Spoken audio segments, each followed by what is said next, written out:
Today is a celebration. All of you that have come back today to celebrate the success of our 9 tauira, the biggest graduation I think we've ever had in our history e te whānau today. Ko te reanga hou o ngā tohunga whakairo me ngā tohunga rāranga e haere ake nei. I ki te ahau te whakahihi o tērā whānau te putanga o ngā ihu o tō rātou ngā uri I tēnei kaupapa. Kei te kite I ngā rangatahi e kaha ru atu I roto I nei mahi toi.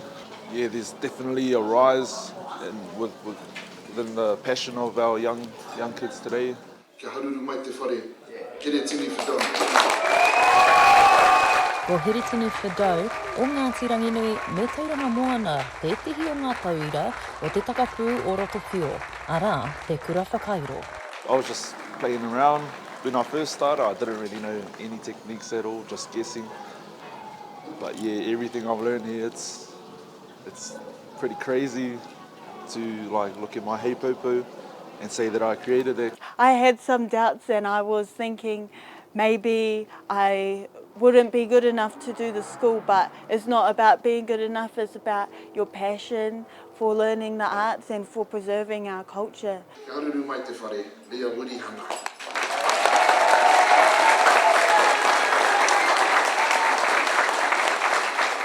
Kua puta hoki te ihu o lia wirihana o ngā tipiki au me te aroa I Te Rito o Rotowhio arā te kura rāranga. In high school I was really interested in history and learning about different cultures around the world, and so in the future I really want to be working in our museums, in the archives as a conservator, and learning weaving is really helpful for me in that too, because we can study lots of the creations of different cloaks and other whāriki and other materials that were made. Waku whānga kia hoki atu ki te kura, hoki atu ki te kāinga, whakakoi ake I aku pukenga kaiako, aku pukenga kōrero, aku pukenga whao.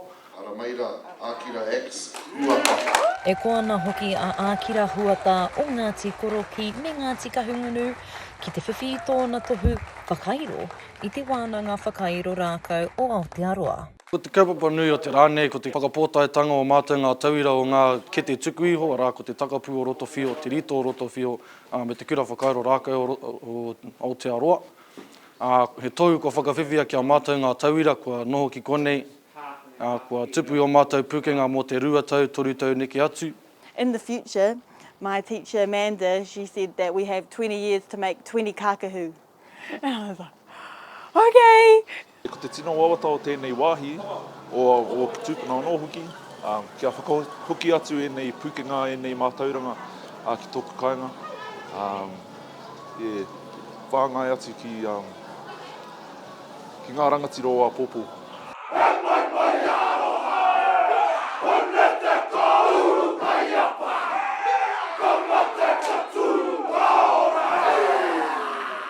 Ka mutu ko te tokotori paku nei ka hoki mai ki te puia I ngā wā o mua he tauira, engari I nāe nei he kaiako. Maioha Panapa, Aukaha.